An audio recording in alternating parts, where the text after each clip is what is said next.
My name is Margaret Thompson, and at 78 years old, I have seen enough of life to know that evil sometimes wears the sweetest smile. I had spent my entire life giving love, raising my only son Michael alone after my husband died, and welcoming his wife Emily into our family as if she were my own daughter. But nothing could have prepared me for the night I sat at my kitchen table, staring at a steaming bowl of soup, while a hidden camera I had secretly installed watched everything unfold. That camera was my only witness. Emily stood by the stove, her face glowing with a fake kindness as she stirred the soup she had insisted on preparing for me. I was suspicious. Why was she suddenly so eager to cook for me when she rarely even greeted me with warmth?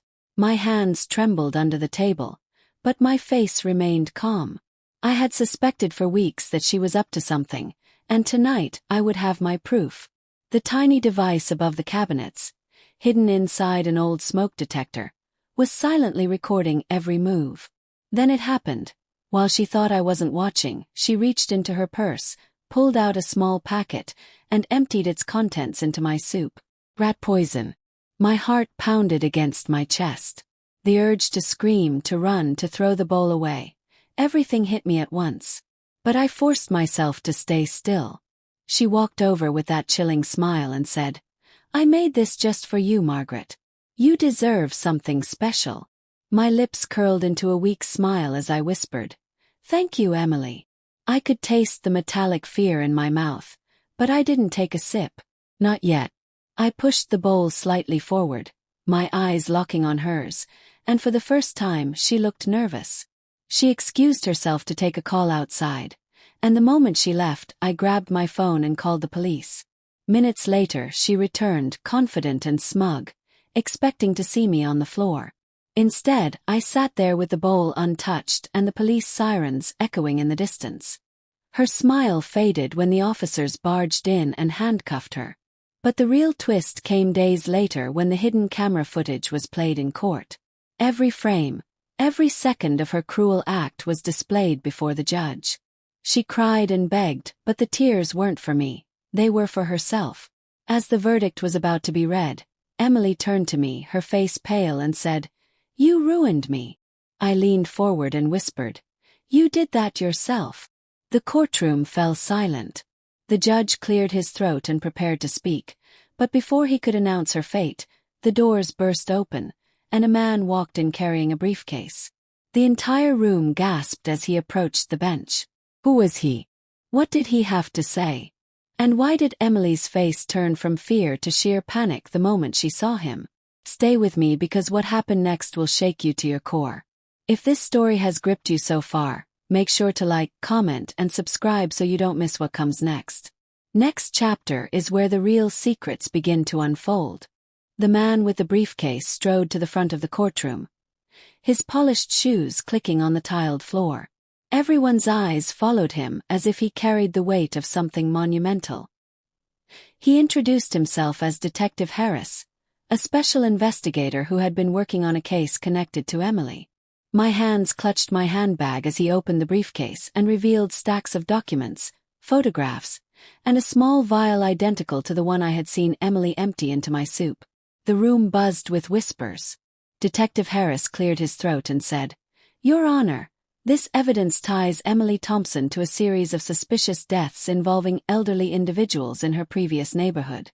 Each victim had similar symptoms, and all had assets transferred shortly before their deaths." The courtroom erupted in gasps. My heart sank as I processed his words. Emily wasn't just after me, she had done this before. My son Michael stared at her in disbelief, his face a mixture of horror and betrayal. He stepped back as if he had never truly known the woman standing in handcuffs. Emily's composure cracked. "They were accidents," she screamed, her voice trembling. But the evidence spoke louder than her words. The judge signaled for order as the documents were handed to him. I looked at Emily, and for a brief moment, I saw not just her evil but the desperation of someone who thought they could outsmart everyone. I wondered how long she had been planning to get rid of me. Had it started the day I moved in with them, or long before that? The trial was adjourned for the day, and I walked out of the courtroom with Michael by my side. He didn't speak at first, but when he finally did, his voice was broken. "Mom, I didn't see this. I thought she loved us." I held his hand and whispered, "Son, love doesn't plot behind your back." Tears welled in his eyes. It hurt me to see my son so shattered, but I also felt a spark of strength. I had survived, and now I had to make sure justice would be served. That night, back at my home, I couldn't sleep. Every creak in the house made me jump. I thought about how close I had been to becoming another silent victim. I also thought about the man who came to the courtroom so suddenly. Detective Harris. He had looked at me with a strange intensity, as if there was something else he wanted to tell me but couldn't say in front of everyone. Why did he show up only at the last minute? What else was hidden behind those papers? The next morning, I received an unmarked envelope slipped under my door. Inside was a single photograph.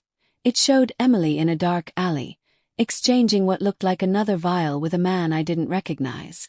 On the back was a note. She wasn't working alone. My hands shook as I read those words over and over. If Emily had an accomplice, then this nightmare was far from over. And if that person was still out there, they might come after me next. The question haunted me.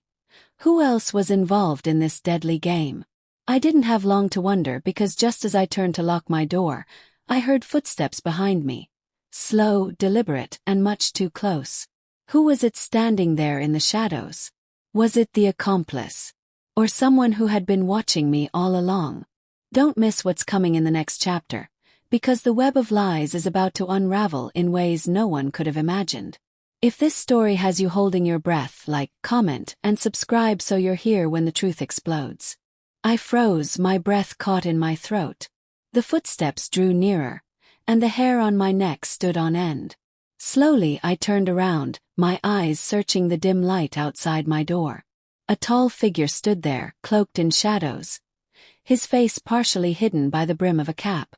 I clutched the doorknob, ready to slam it shut, when he raised his hands and whispered, "Mrs. Thompson, don't be afraid.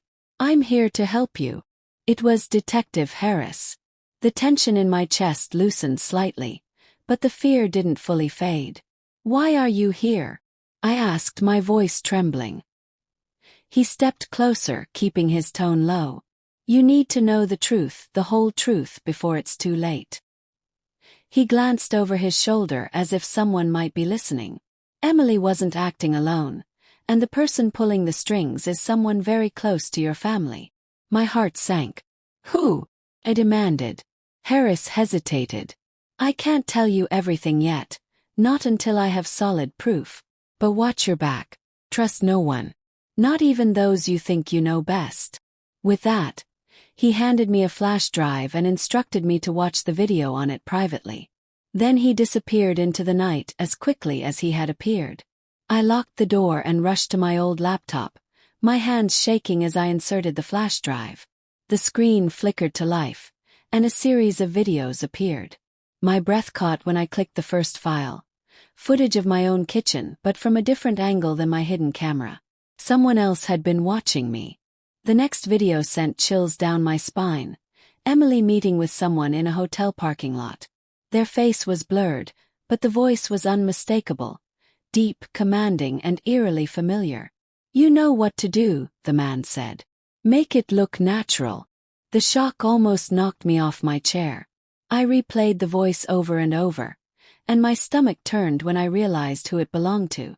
It was my son Michael. Tears streamed down my face. Could it really be him? The boy I raised with love, the man I trusted with my life. Was he the one who orchestrated this nightmare? My heart screamed no, but the evidence was undeniable. I collapsed onto the floor, clutching my chest, my mind spinning in chaos. The next day, I confronted Michael, unable to hold the torment inside any longer. "Were you involved?" I asked, my voice cracking. He looked at me, his face pale, and stammered, "Mom, what are you talking about?" I showed him the video. His expression hardened, then softened into tears. "Mom, please. It's not what it looks like."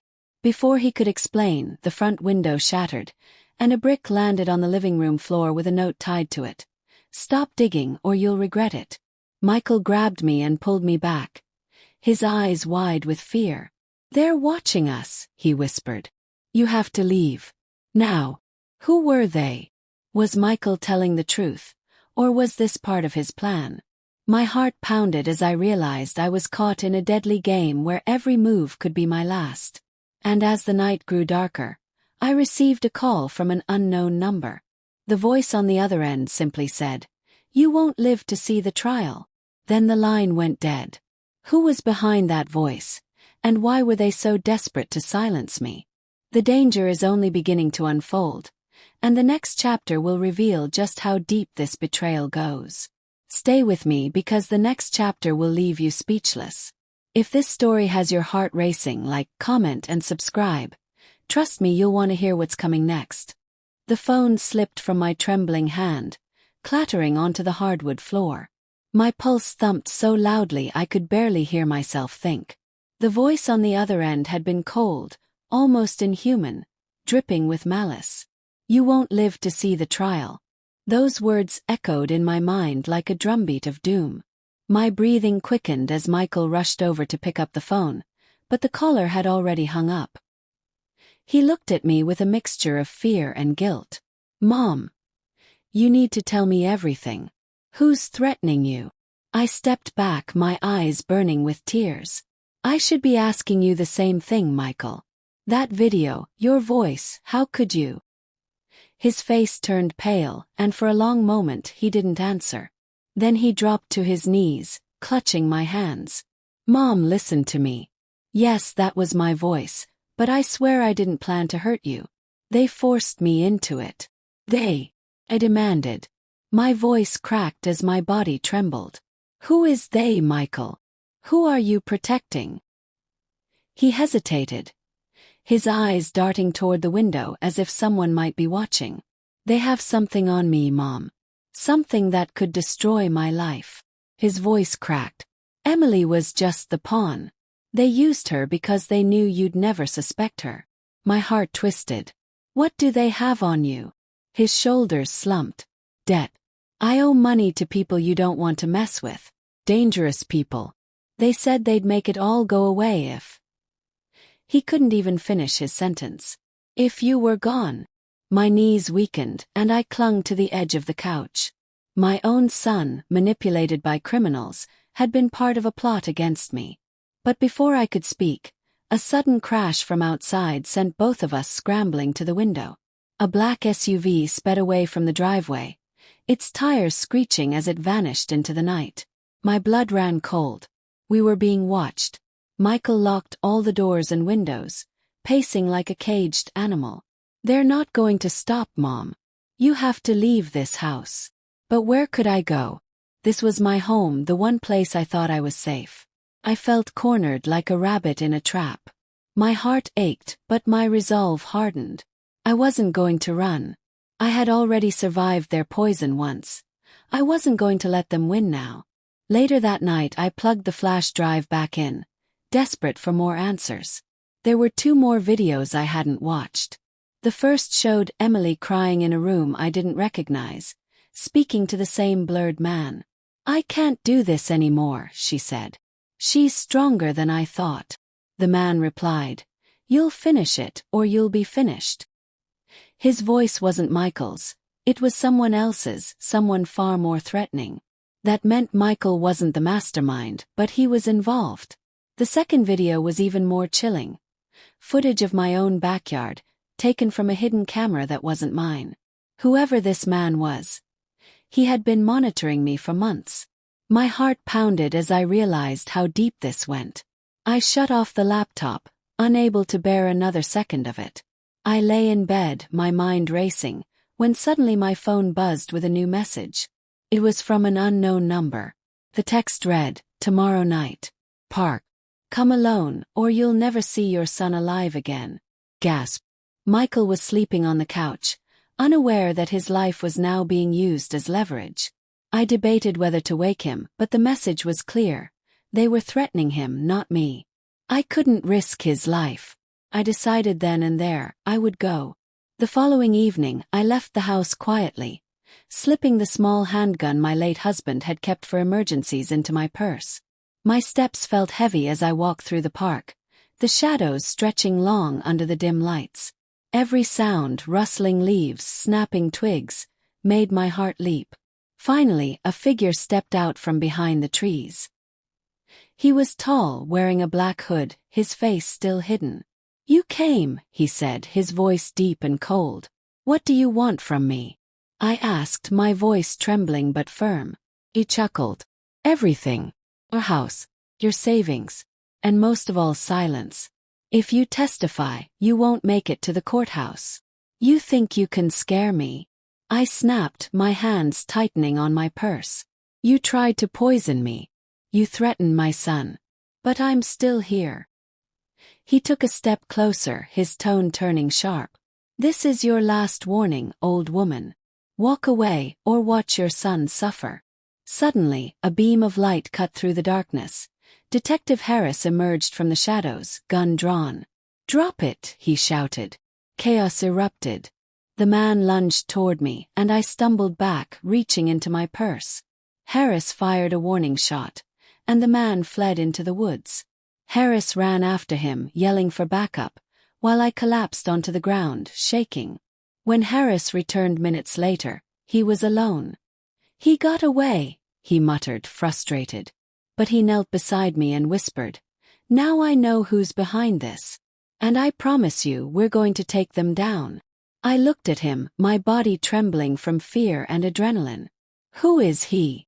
Harris hesitated, glancing around.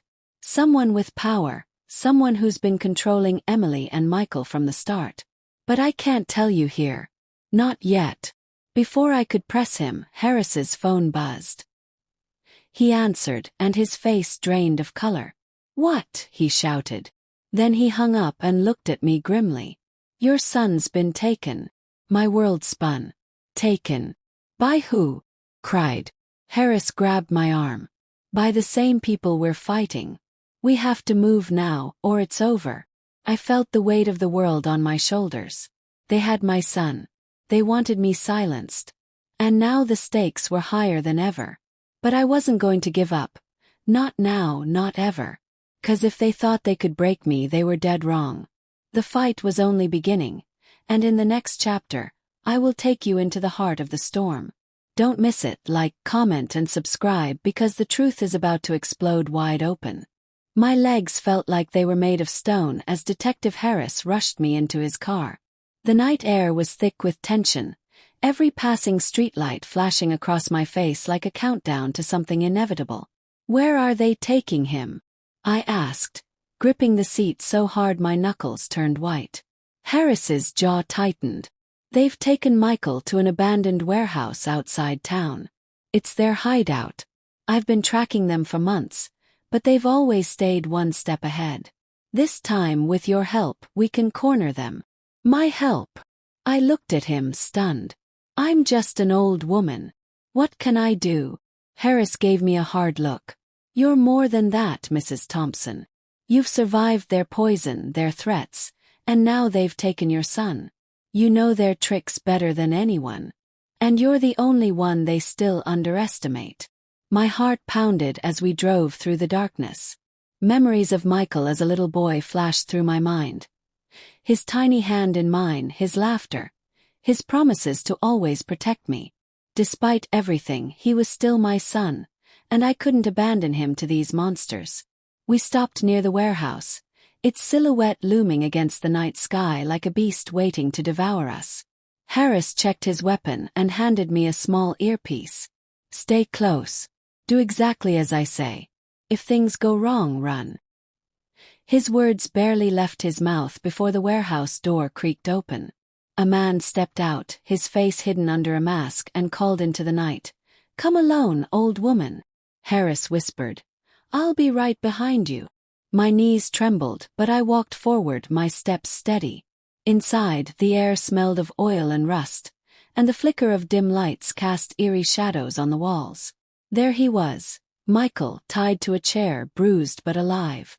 Tears blurred my vision, but I kept my composure. "Let him go," I demanded. The masked man laughed. You're in no position to make demands. Hand over the documents and the flash drive. My heart skipped. They knew about the flash drive. I don't have it with me, I lied. His laughter stopped. Wrong answer. He lifted a gun and pointed it at Michael's head. My breath hitched, and I instinctively reached for my purse. The man barked. Slowly. I opened it and pulled out the flash drive Harris had given me, pretending it was the only copy. Held it up. This is what you want, isn't it? From the shadows, Harris's voice crackled in my ear. Good. Stall them. I'm in position. The man stepped closer, snatching the drive from my hand. Smart woman. Now leave before you see something you'll regret. I didn't move. If you kill my son, I swear you'll regret it more than anything you've ever done. The man sneered, pressing the gun harder against Michael's head. That's when a single deafening shot rang out, not from him but from the rafters above. Harris had fired, hitting the gun out of his hand. Chaos erupted. Other masked men appeared from the shadows, weapons drawn. Harris leaped down, tackling one of them, while I grabbed a metal pipe lying on the floor and swung it with every ounce of strength I had, knocking another to the ground. Michael shouted, "Mom!" as one of the attackers charged at me.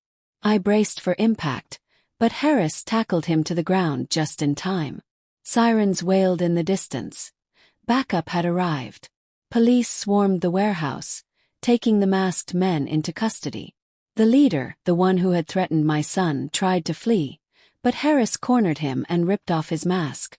The room fell silent as his face was revealed. My jaw dropped. It was someone I knew. My late husband's business partner, Richard Hayes. Richard, gasped. You were supposed to be our friend. He smirked, even in handcuffs. Your husband owed me. That debt didn't die with him. You should have been gone a long time ago, Margaret. Rage and disgust boiled inside me. Harris dragged him away, but Richard's final words chilled me to the bone. This isn't over. There are others. Bigger than me. You'll see. The police secured the area, and Michael was finally untied. He collapsed into my arms, sobbing. I'm sorry, Mom. I never wanted it to go this far. I held him close, tears streaming down my face. You're my son. We'll face this together. But deep down, I knew Richard's words were true. This web of crime was larger than any of us had imagined. And the people behind it weren't done with me yet. As Harris escorted us out, he leaned close and whispered, "This was just one piece of the puzzle. The real mastermind hasn't shown his face." Not yet. My heart tightened. If Richard wasn't the one pulling all the strings, who was? And what would they do next to silence me? The next morning, as I sat at my kitchen table, trying to breathe after the nightmare, I received a package. Inside was a single rat's tail and a note that read, "We finish what we start."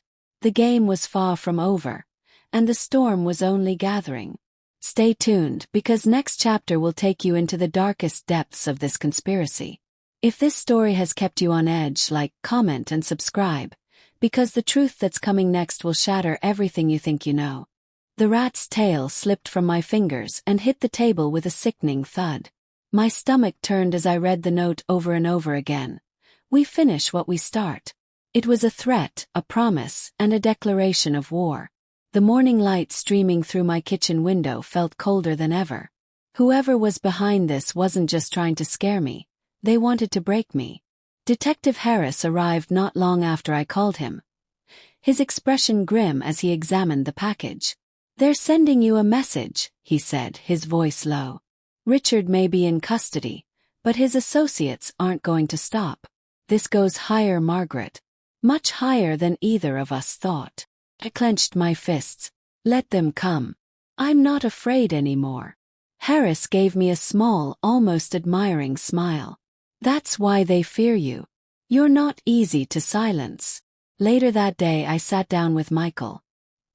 He was pale and shaken, haunted by the events of the warehouse. "Mom, I swear I didn't know how deep this was. They told me if I didn't do what they said, they'd kill me." Thought. I thought maybe they'd leave you alone if I cooperated. Tears welled in his eyes. I failed you. I reached for his hand. You're my son, Michael. You made mistakes, but you're still here. And now we fight back, together. My voice cracked, but I meant every word. That night I couldn't sleep. The house felt alive with shadows, every creak of the floorboards a reminder that someone might be watching. Around midnight, I heard the sound of a car idling outside. Peeking through the curtains, I saw a black sedan parked across the street. Its engine purred, but no one got out. My heart raced.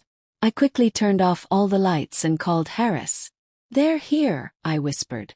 "Stay inside and lock everything," he ordered. "I'm on my way." Minutes stretched into what felt like hours. The car eventually drove off, but the fear remained. By the time Harris arrived, the street was empty. He inspected the area, then came inside. "They're testing you, Margaret. They want you to know they can reach you anytime they want." The next morning, Harris returned with shocking news. "Richard escaped during a prison transfer last night. He has resources and he's not hiding, he's hunting." My blood ran cold. "He's coming here." "Most likely," Harris said. "We need to move you to a safe location." I refused. "This is my home. I won't run from him." Harris sighed but nodded. Then we set a trap. Together we installed more cameras around the house, inside and out. Harris arranged for undercover officers to patrol the neighborhood discreetly. I went about my day pretending everything was normal, but my heart never stopped pounding. 2 nights later, as the clock struck midnight, the motion sensors triggered. I watched the camera feed on my laptop and saw a figure creeping toward my back door. Harris, who was monitoring from his car, jumped out and signaled his team. I grabbed the old handgun from my purse, my hands shaking but ready. The back door creaked open. Richard stepped in, a twisted smile on his face. "You just don't know when to quit, do you, Margaret?" he hissed. "You should have taken the warning." I aimed the gun at him, my voice steady despite the fear coursing through me. "Get out of my house." He laughed. "You think you can stop me? You're just an old woman."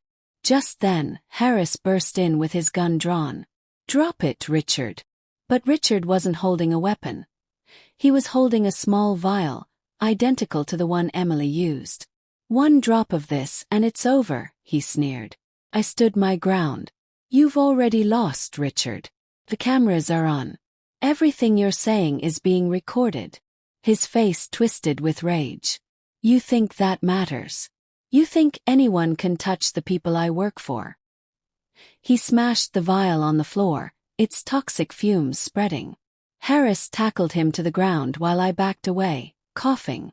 Officers swarmed the house and dragged Richard out in handcuffs again, but this time he was laughing like a man who knew something we didn't. As they shoved him into the police car, he shouted, "This isn't over. You'll never see the real face behind all this. He's closer than you think."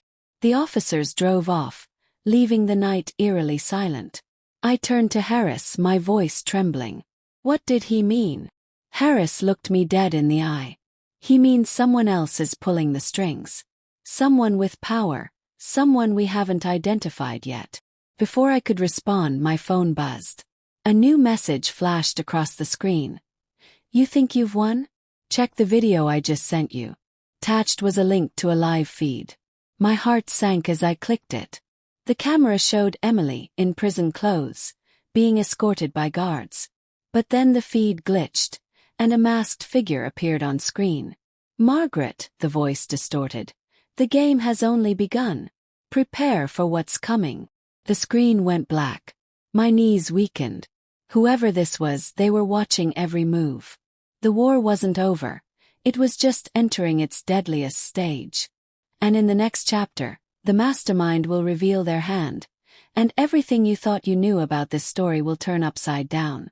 If you're still with me, hold on tight, like, comment and subscribe, because the storm that's coming will change everything. I stared at the black screen, my heart pounding so hard I could hear it in my ears. The masked figure's voice replayed in my mind, cold and taunting. "The game has only begun. I felt a chill that no blanket could warm.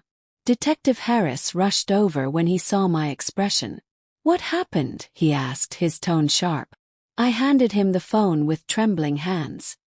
He watched the clip, his jaw tightening with every second. "This isn't just a threat anymore," he said. "This is psychological warfare. They're trying to break you before they make their move." I clenched my fists, forcing myself to breathe. "Then let them try. I won't be broken." Harris nodded, but his eyes remained troubled. "We need to find out who this masked figure is. Whoever they are, they have access to places even I can't reach, like prison surveillance feeds. That's not just power, that's infiltration." Over the next few days, the tension in my home was unbearable. Every shadow looked like an enemy. Every unexpected sound made me jump. Michael stayed close to me, guilt still etched on his face. He spent hours pacing the living room, muttering, "I should have protected you better." I tried to reassure him, but deep down I was just as scared. At night, I barely slept, clutching my husband's old handgun under my pillow. One evening, Harris brought new evidence. He set his laptop on my table and played a video clip extracted from prison security. In it, Emily was seen talking to a guard, slipping him what looked like an envelope. Moments later, the masked figure entered the same room. Emily bowed her head as if in submission, while the figure whispered something in her ear. Harris paused the video at the exact moment the figure glanced at the camera. Their eyes were sharp, calculating, and hauntingly familiar. Gasp. I've seen those eyes before. My memory raced back to countless dinner parties, business meetings my late husband attended, faces I had shaken hands with. Then it hit me like a bolt of lightning. "That's Victor Cole," I said in a whisper. Harris's brows shot up. "Who is Victor Cole?" "He was my husband's lawyer," I explained, my voice trembling. "He handled all our property, all our assets. He was charming, trustworthy, or so I thought. But after my husband died, he disappeared. I haven't seen him in years." Harris's jaw tightened. "That explains a lot. If he has access to legal documents and prison contacts, he's running this whole operation from the shadows." Before we could continue, the lights in my house suddenly went out. Total darkness swallowed the room. Michael shouted, "Mom, stay down." Harris drew his weapon, scanning the windows. A single beam of a flashlight flickered outside, moving slowly across the yard. My heart pounded as Harris signaled for silence. We heard the crunch of boots on gravel. Someone was here. I crawled to the hallway, clutching my purse where I kept the gun. Michael stayed low beside me, whispering, "Mom, stay here." But I wasn't about to sit and wait. The flashlight beam grew brighter as a shadow passed the window. Harris suddenly threw open the front door, shouting, "Freeze!" A man in black tried to run, but officers who had been stationed nearby tackled him to the ground. The house filled with police flashlights, and the intruder was dragged inside. When they removed his mask, my stomach dropped. It wasn't Victor. It was one of the guards from the prison, the same one Emily had bribed. Under interrogation, he spat out, "You'll never stop Victor. He owns everyone. He owns everything." Then he smirked at me. "He's saving something special for you." The guard was taken away, but the fear he left behind lingered. Harris turned to me. "We need to move now. We're taking you to a secure location." But I shook my head. "No, this ends here. I'm not hiding while he plays games with my life." Harris hesitated, then nodded. "Then we turn the trap on him." The next day, Harris and I worked on a plan. We leaked false information through channels we knew Victor's network was monitoring. A fake meeting at an old courthouse where supposedly I would testify early. The hope was to lure him out. As we prepared, Michael begged me to reconsider. "Mom, this is too dangerous." I hugged him tightly. Sometimes you have to face the storm to see the sunshine again. Night fell, and the courthouse stood eerily silent. Harris and his team hid in strategic positions while I sat inside, waiting. My hands were cold, but my heart was burning with resolve. Minutes ticked by. Then, as expected, the doors creaked open. Victor Cole stepped in, dressed in a black suit. His face uncovered this time. He looked at me and smiled. "Margaret, still alive. Impressive." "You're going to prison," I said firmly. He chuckled. "Oh no, my dear. You are. Tonight is the end for you." He raised a gun, but before he could pull the trigger, Harris shouted from behind, "Drop it, Victor." The room exploded into chaos. Victor fired wildly, shattering a window, while Harris's team swarmed in. I ducked behind a bench as bullets flew. Harris tackled Victor, but Victor fought like a man possessed. At one point, he grabbed me, using me as a shield, pressing the cold metal of his gun to my head. "Back off or she dies," he roared. Harris froze, his weapon aimed steadily. My heart pounded, but I wasn't going to let Victor win. With all the strength I had left, I stomped on his foot and elbowed him in the ribs. He staggered, releasing me just enough for Harris to shoot him in the shoulder. Victor collapsed, screaming in rage, as officers restrained him. "You think this is over?" Victor hissed, blood dripping down his arm. "There are others. Bigger than me. You've only scratched the surface." As they dragged him away, he stared at me with a chilling smile that promised more chaos. The threat wasn't gone, but for now the nightmare had been paused. That night, as I sat in the quiet of my home, I wondered, was this truly the end of Victor Cole, or just another beginning? The answer came in the form of a text message from an unknown number. "One falls, another rises. See you soon, Margaret." I dropped the phone, my heart sinking. The fight was far from over. In the next chapter, the conspiracy deepens, and the truth you've been waiting for will finally begin to surface. Don't miss it, like, comment and subscribe, because the next chapter will change everything you thought you knew about this story. The morning sun barely pierced through my curtains when I opened my eyes. Sleep had been impossible after the chilling message from the unknown number. "One falls, another rises. See you soon, Margaret." Those words danced in my mind like a cruel melody, reminding me that Victor's arrest was only one battle in a war that was far from over. My hands trembled as I reached for the cup of tea Michael had made for me. It felt strange to have him fussing over me after all the pain and betrayal, but his eyes were filled with a remorse so deep I couldn't ignore it. "Mom," he said softly, sitting across from me, "you should leave town. Just until this is over." I shook my head. "If I run now, they'll never stop. They'll see me as weak." "No, Michael. I'm staying and I'm fighting." Before he could argue, Detective Harris walked in. He looked exhausted, his clothes rumpled, his eyes red. "Victor's in critical condition," he said. "He's not talking."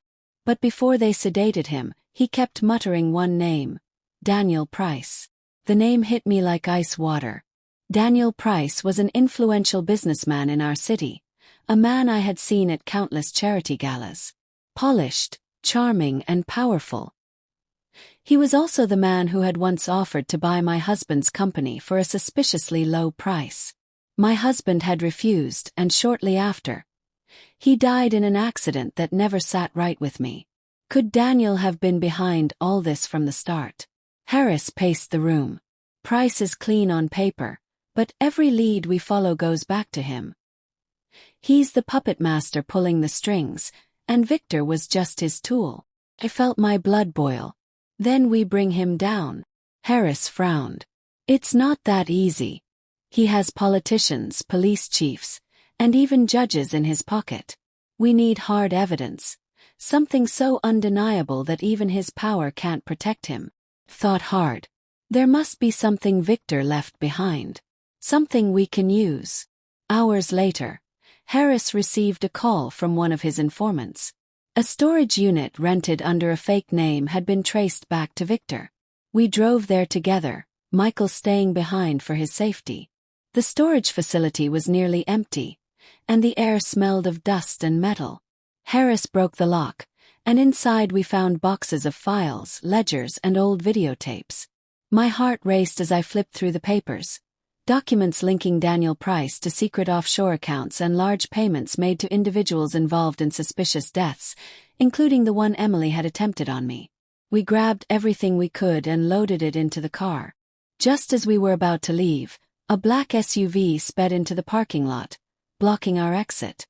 Harris's hand went to his gun. "Stay down," he ordered. The doors of the SUV flew open, and masked men stormed out, weapons drawn.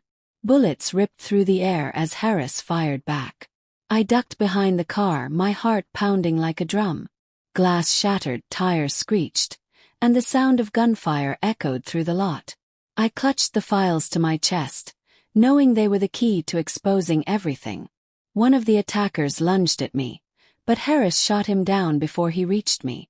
After an intense standoff, the masked men fled, leaving behind chaos and blood. Harris grabbed my arm. "We need to get you somewhere safe. Now." We sped away, my hands clutching the evidence like a lifeline. My heart wouldn't stop racing. These men were willing to kill in broad daylight to keep the truth buried. That night, we hid at an undisclosed safe house. Harris studied the files while I sat silently, staring out the window. My phone buzzed again. Another message from the unknown number. "You can't hide forever. Tomorrow you die." I showed it to Harris. His jaw tightened. "They're desperate. That means we're close." But close to what? Exposing Daniel Price, or walking straight into his trap? The next day, Harris arranged a secret meeting with a federal agent willing to take the evidence. We drove to a secluded airstrip where the agent was waiting. But as we approached, an explosion rocked the ground, engulfing the meeting point in flames. The agent's car was destroyed, and debris flew through the air. Harris yanked me down, shielding me as smoke filled the sky. "They knew," Harris growled. "Someone on the inside betrayed us." My ears rang from the blast. Through the smoke, I saw a silhouette, tall, imposing, and unmistakably Daniel Price. He stood calmly, flanked by two armed men, as if he owned the world. He smiled at me, a cold, terrifying smile. "Margaret," he called out, his voice chillingly calm. "You should have taken your place quietly. Now you've forced my hand." Harris aimed his weapon, but Daniel raised a hand. "Shoot me, and the rest of my men will finish her." I stood slowly, my heart hammering. "Why? Why are you doing this?" Daniel smirked. "Because people like you, weak, sentimental, shouldn't hold power. That company your husband left you. It's mine now. Your assets. You. Disposable." His words burned into my soul. "You'll pay for this," I spat.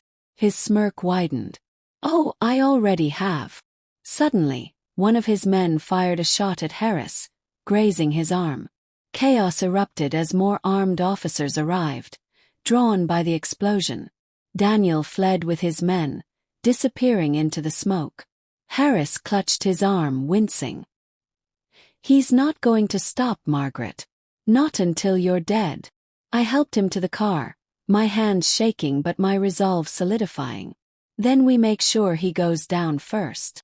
As we sped away from the burning airstrip, I knew there was no turning back. This wasn't just a fight for survival anymore. This was war. But that night, as we reached the safe house, I opened the files again, and tucked inside one of the folders was a photograph of me, taken just hours earlier, standing in my own kitchen. My blood ran cold. They were still watching me. And in the next chapter, the trap I set for Daniel Price will either save my life or end it. The final pieces of this deadly puzzle are falling into place, and the next move is mine. If you've stayed with me through this storm, like, comment, and subscribe, because the next chapter will take you to the edge of your seat and beyond. The photograph of me in my own kitchen felt like an icy hand gripping my throat. They were inside my life, closer than I could imagine. Even here, in what was supposed to be a safe house, they had eyes on me. Harris stared at the photo, his jaw clenching. "This isn't just intimidation," he said. "They're telling us they can reach you anywhere." I looked at him, my voice trembling but filled with determination. "Then we stop waiting for them to make the move. We strike first." Over the next few hours, Harris and I pieced together a plan. Using the files we had saved, we found evidence of Daniel Price's secret meeting scheduled for the next night at his private estate. He was meeting with influential figures, politicians, businessmen, even law enforcement officers on his payroll. If we could get video evidence of this meeting, it would expose him completely. "We get this on tape," Harris said, "and he's finished." Michael insisted on coming with us, despite my protests. "Mom, I need to make this right. Please let me help." I saw the pain in his eyes, the desperation to undo the damage. I nodded reluctantly. "Stay close to Harris, and don't do anything reckless." The next night, we approached Daniel's estate under the cover of darkness. Harris had arranged for a small team of federal agents he trusted to back us up, but they stayed hidden. As we crept closer, the mansion loomed like a fortress. Security cameras lined the walls, and armed guards patrolled the perimeter. My heart raced, but I held on to my courage. "This ends tonight," I whispered. Using the intel Harris had gathered, we slipped through a blind spot in the security and hid near an open window where voices echoed from inside. Daniel's voice was clear, smug. "Tomorrow, Margaret Thompson will be nothing but a memory. And the assets, they'll all be transferred to my control." The other men laughed, clinking their glasses. Harris motioned to me to stay low as he placed a small camera on the windowsill, recording everything.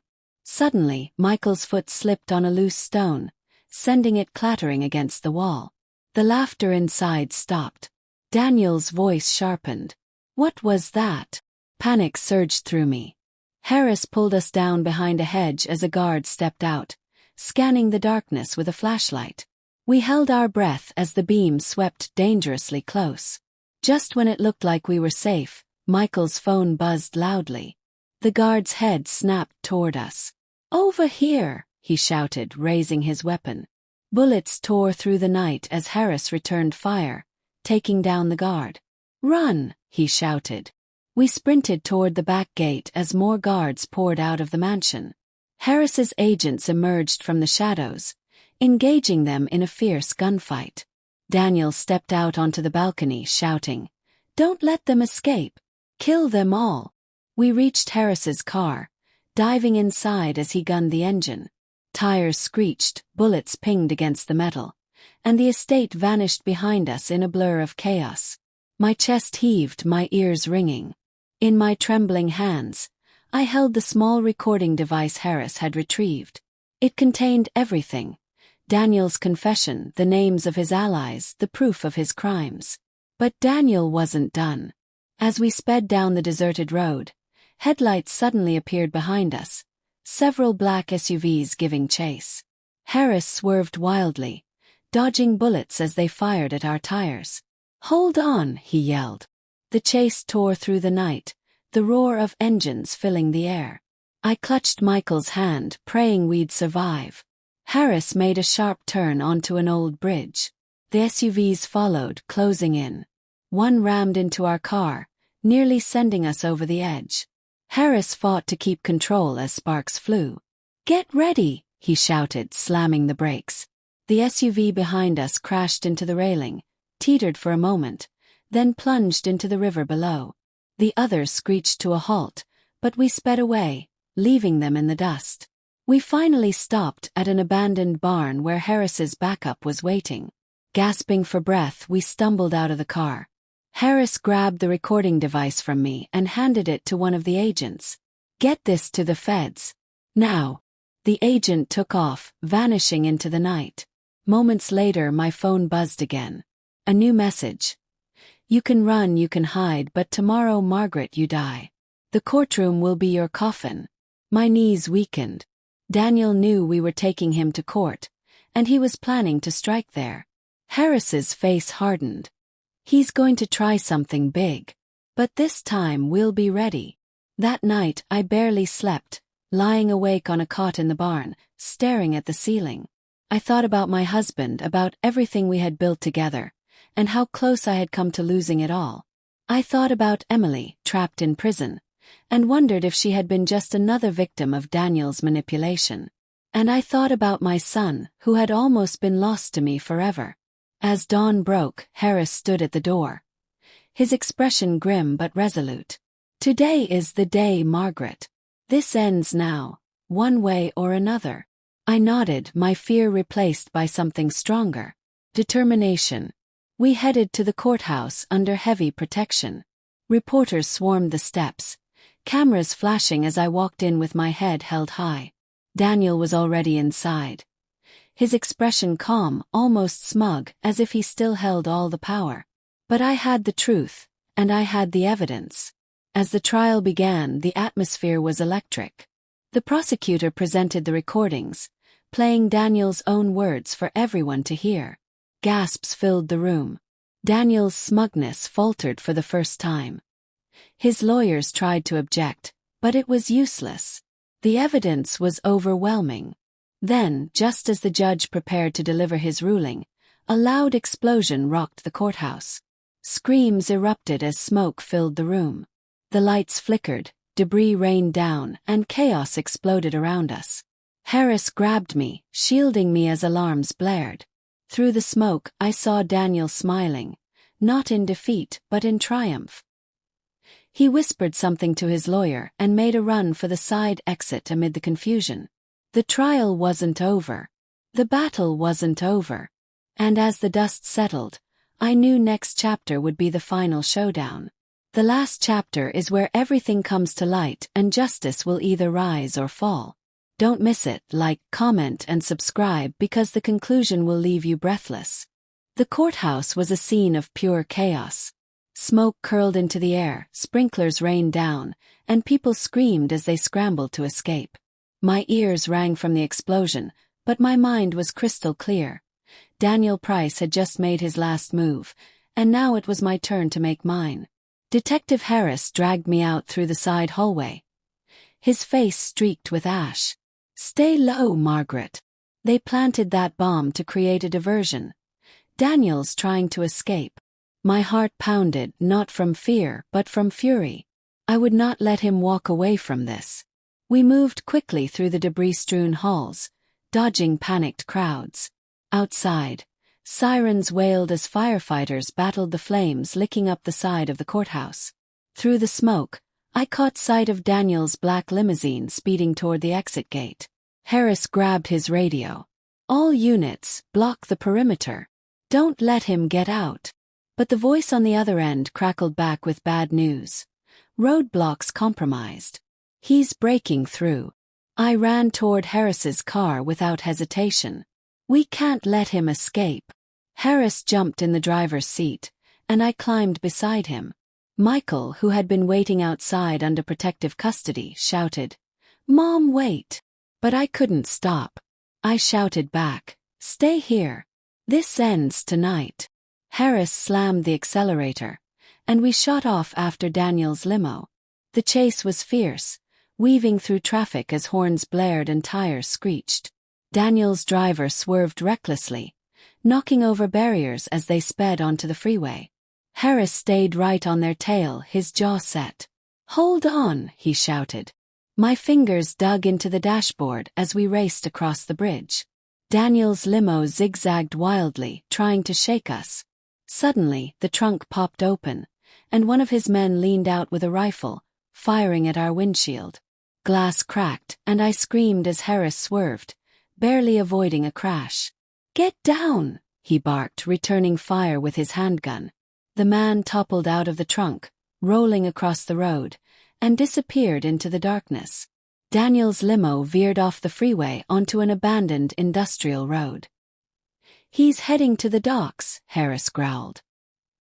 "He's got a boat waiting." My chest burned with adrenaline. Then we end it there. The car fishtailed as we sped through the desolate area, chasing the limo until it screeched to a stop at the edge of the docks. Daniel jumped out, clutching a briefcase, and sprinted toward a waiting speedboat. "Daniel!" I shouted, stepping out of the car. He turned, smirking even in the chaos. "You just don't quit, do you, Margaret? You poisoned my life, you destroyed my peace, and you killed to get what you wanted." I screamed, my voice breaking. "This ends now." He raised a small pistol, pointing it directly at me. "You're a stubborn old woman. I almost admire that." His finger tightened on the trigger, but Harris fired first. Daniel staggered, dropping the pistol, but still managed to lunge toward the boat. Blood dripped down his arm, but his eyes burned with madness. Harris yelled, "Margaret, stay back." I didn't listen. I ran toward Daniel, grabbing the nearest thing I could, a heavy wrench lying by a crate. He swung at me with his injured arm, but I ducked and struck him hard across the side. He fell to the ground, clutching his ribs, gasping. You think this is over," he wheezed. "There are others. They'll come for you." I stood over him, my chest heaving. "Then let them come. I'm not afraid anymore." Police sirens flooded the docks as backup arrived, surrounding us. Officers dragged Daniel away in handcuffs, his threats fading into the night. Harris put a hand on my shoulder. "It's over, Margaret. You did it." I stared at the water, letting the cold night air wash over me. For the first time in weeks, I felt something close to peace. Days later, the trial resumed in a secure location. The recordings we had captured were presented. Daniel's empire of corruption unraveled, and his allies fell one by one. Emily testified against him, revealing how she had been manipulated and blackmailed into attempting my murder. When the final verdict was read, guilty on all counts, Daniel glared at me from across the courtroom, but this time there was no smile, only defeat. Outside, reporters swarmed me, but I ignored their questions. I walked into the sunlight, free at last from the shadow that had haunted me. Michael stood by my side, tears in his eyes. "Mom, I don't deserve your forgiveness." I held his hand and whispered, "You're my son. That's all that matters." As life slowly returned to normal, I knew I would never be the same. I had faced betrayal, poison, and fear, but I had also discovered my own strength.